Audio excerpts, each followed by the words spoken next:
प्यारे बच्चों, सबसे पहले हम पढ़ेंगे अमोनिया बनाने की विधि। देखो, अमोनिया मिट्टी में वायु में पाई जाती है। मिट्टी में जो ये बनती है यूरिया से बनती है। जैसे यूरिया की जल से रिएक्शन होगी, सबसे पहले NH2 ये अमोनियम कार्बोनेट बना लेगा और यहाँ से अमोनियम कार्बोनेट अमोनिया से NH3 बनेगा। एक अमोनिया से एक अमोनियम जो लवण है NH4 से NH3 बनेगा। एक H बचा तो दो NH4 से दो H बचे, वो O के साथ H2 बना लेंगे और एक ऑक्सीजन निकलने के बाद ये बच जाता है CO2। ये तो रिएक्शन मिट्टी में होती है। अब अगर हम इसको बनाएं प्रयोगशाला विधि में, तो अमोनियम के लवण लेंगे, उसकी चाहे तो भुजे चूने से रिएक्शन करा दो या करा दो कास्टिक सोडा से। जैसे अमोनियम, ये इंपॉर्टेंट मेथड है कि अमोनियम क्लोराइड की भुजे चूने से रिएक्शन करा दो। यहाँ से Ca इन दोनों Cl के साथ निकल जाएगा, CaCl2, दोनों NH4 से दो NH3 बन जाएंगे। जो दो H यहाँ से बचे, एक H इससे एक H दूसरे से, वो इन दो OH के साथ मिलकर बना देगा दो H2O। इसी तरह से अगर अमोनियम सल्फेट हम लेते हैं, अमोनियम लवण, तो यहाँ से दो Na SO4 Na2SO4 बना देगा और ये दो NH3 बन जाएंगे। यहाँ से दो H बचेंगे, वो दो OH से मिलकर दो H2O बना देंगे। तो ये होती है प्रयोगशाला विधि। अब अगर इसको हमें बड़े स्तर पे नहीं, फैक्ट्री में नहीं, औद्योगिक स्तर पे बनाना हो तो हम हैबर विधि का प्रयोग करते हैं। ये बहुत आती है परीक्षा में कि हैबर विधि से अमोनिया के निर्माण की विधि समझाइए। तो हैबर विधि से बनाने के लिए हम इसको नाइट्रोजन और हाइड्रोजन से बनाते हैं। ये उत्क्रमणीय अभिक्रिया है और आप जानते हैं कि लासाते नियम के अनुसार इस अभिक्रिया में उच्च दाब की आवश्यकता होगी, क्योंकि लासाते नियम ये कहता है कि दाब बढ़ाने पर साम्य उस दिशा में जाएगा जिधर आयतन में कमी होती है। तो इधर आयतन 4 है, इधर 2 है, तो इधर जाएगा तो दाब लेंगे उच्च, यानी 200 वायुमंडल दाब लेंगे और ताप भी इसमें उच्च लेंगे, क्योंकि ताप बढ़ाने पर साम्य उधर जाता है जिधर उष्मा अवशोषित होती है।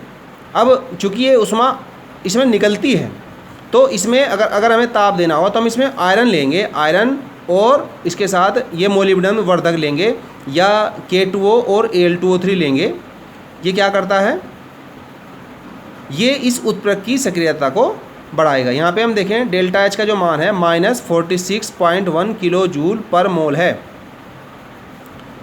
इसका मतलब क्या हुआ, इस अभिक्रिया को होने के लिए इतनी किलो जूल पर मोल की आवश्यकता होती है।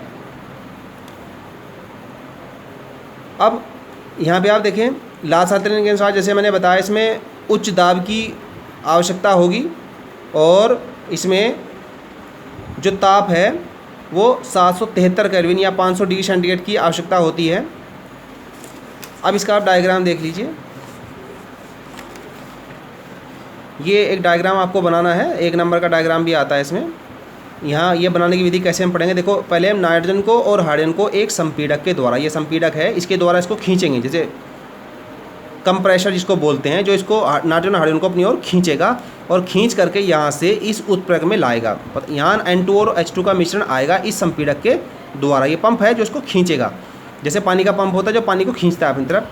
यहाँ उत्प्रेरक रखा होता है आयरन और उसमें ये जो Al2O3 K2O मिला होता है। यहाँ पे N2H2 की क्रिया होती है और अमोनिया गैस का निर्माण होता है। तो सभी N2H2 पूरी तरह से तो अमोनिया में कन्वर्ट नहीं होती, कुछ मात्रा उसकी बची रह जाती है। तो यहाँ पे 3 गैसों का मिश्रण बनेगा, NH3 का, N2 का और H2 का। इन तीनों गैसों का मिश्रण अब हम क्या करेंगे, एक जल संग्रहित्र में से प्रवाहित कर करके यहाँ पे इसलिए आएंगे ग्राही में। यहाँ पे द्रव अमोनिया बन जाएगी। जैसे हम इसको कंडेंसर से गुजारेंगे तो ये जो गैसें हैं ये ठंडी हो जाएंगी और ठंडी क्या होगी, केवल अमोनिया तो लिक्विड के रूप में बदल जाएगी, N2 और H2 गैस के रूप में ही रहेगी। तो लिक्विड तो नीचे बैठ जाएगा, गैस ऊपर कलेक्ट हो जाएगी। इस गैस को हम यहाँ से इस पंप के द्वारा, ये परिसंचरण पंप होता है, इस पंप के द्वारा इस गैस को खींचेंगे जो N2H2 बच गई है ये, और इसको वापस यहाँ से होते हुए हम इस उत्प्रेरक कक्ष में लाएंगे। यहाँ फिर ये N2H2 अमोनिया में परिवर्तित हो जाएगी। इस तरह से अमोनिया गैस बनती रहती है, जो यहाँ से हम बाहर निकाल लेते हैं। ये विधि आप पढ़ लेंगे। अब इसके गुण हम देखेंगे। ये जो गैस होती है वो तीखी गंध वाली रंगहीन गैस है। ठोस अवस्था में और द्रव अवस्था में यह हाइड्रोजन बंधों द्वारा जुड़ी होती है। मैंने अभी बताया NH3 में 3 हाइड्रोजन बंध है, तो इसी के कारण इसके गलनांक और क्वथनांक उच्च होते हैं। अब रासायनिक गुणों में इसकी इकसारीय प्रवृत्ति होती है। इकसारीय प्रवृत्ति क्यों होती है, अब जल से जब इसकी रिएक्शन कराएं तो एक H यहाँ जोड़ दो तो NH4+ बन गया और प्लस बन गया OH-। तो ये जो NH4+ बना जल में और एक ये बना OH-, तो हमें पता है कि जो क्षार होते हैं वो जल में OH- आयन देते हैं, तो ये OH- आयन देता है, इसलिए इसकी इकसारीय प्रवृत्ति होती है। अब आगे नेक्स्ट रिएक्शन हम इसकी देखेंगे। नेक्स्ट रिएक्शन में पढ़ेंगे जिंक सल्फेट के साथ क्रिया। जिंक सल्फेट आप यहाँ देखिए, जिंक सल्फेट के साथ ये अमोनिया का जलीय विलयन है NH4OH। मैंने बताया था NH3 में जब H2O से रिएक्शन कराएंगे तो बन जाता है NH4OH, ये अमोनिया का जलीय विलयन है।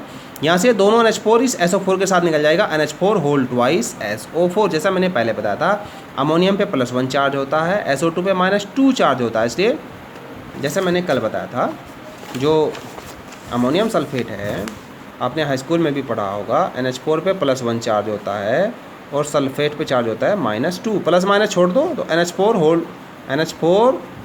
होल ट्वाइस हो जाएगा, SO4 1, ब्रज गुणा ऐसे करते हैं।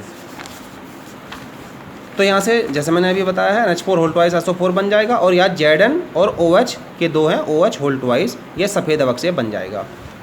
अब रिएक्शन अगर हो फेरिक क्लोराइड के साथ FeCl3 के साथ अमोनिया के जलीय विलयन की, AQ का मतलब जलीय विलयन, तो क्या बनेगा यहाँ से NH4 तो Cl के साथ निकल जाएगा, NH4Cl, और ये जो Fe बचा ये Fe2O3.XH2O बनाएगा भूरा अवक्षेप। ये भूरा अवक्षेप इसमें बनेगा, ये जैसे जंग लगने की जो विधि होती है इसमें जितने जल के अणु बनेंगे, जितना नमी मिलेगी उतने जल के अणु उसमें अटैच हो जाते हैं। तो FeO के साथ Fe2O3.XH2O बना लेता है भूरा अवक्षेप। अब ये रिएक्शन 2019 में आई थी कॉपर आयनों के साथ या Cu2+ विलयन के साथ क्या रिएक्शन होती है NH3 की। ये ध्यान रखना, जब कॉपर आयनों के साथ रिएक्शन होगी तो NH3 के 4 अणु लेंगे और CuNH3 होल 4 बनेगा, CuNH3 होल 4, 2+ ऊपर झुका तो रहेगा और NH3 के 4 एटम इसके साथ कंबाइन हो जाते हैं, गहरा नीला रंग आता है। अगर मान लो यहाँ पे हम आयन ना लेके कॉपर के साथ सल्फेट लगा दें, सल्फेट, तो यहाँ भी बाद में +2 हट के यहाँ भी सल्फेट लग जाएगा, यानी CuSO4 अगर लेंगे तो यहाँ बाद में SO4 जुड़ जाएगा। अगर कॉपर आयन लेंगे तो यहाँ भी +2 चार्ज रहेगा। अब जैसे यहाँ NH3 के 4 अणु आए थे, ऐसे अगर सिल्वर क्लोराइड के साथ रिएक्शन हो तो NH3 के 2 अणु आते हैं, मतलब कॉपर के साथ 4 आते हैं, सिल्वर क्लोराइड के साथ 2 आते हैं, तो यहाँ पे बनेगा AgNH3 whole twice Cl, AgNH3 whole twice Cl, copper के साथ 4 और सिल्वर क्लोराइड के साथ 2। अब ये रिएक्शन आपकी बुक में नहीं है लेकिन फिर भी आप इसको देख लीजिए। क्लोरीन के साथ अगर रिएक्शन होती है अमोनिया की तो 2 तरह से होती है, दोनों गैस हैं, अमोनिया भी क्लोरीन भी। अगर अमोनिया अधिकता में है तो अमोनिया के 8 अणु लेंगे, क्लोरीन के 3 लेंगे। क्लोरीन अधिकता में है तो क्लोरीन के 3 लेंगे, अमोनिया का 1 अणु लेंगे।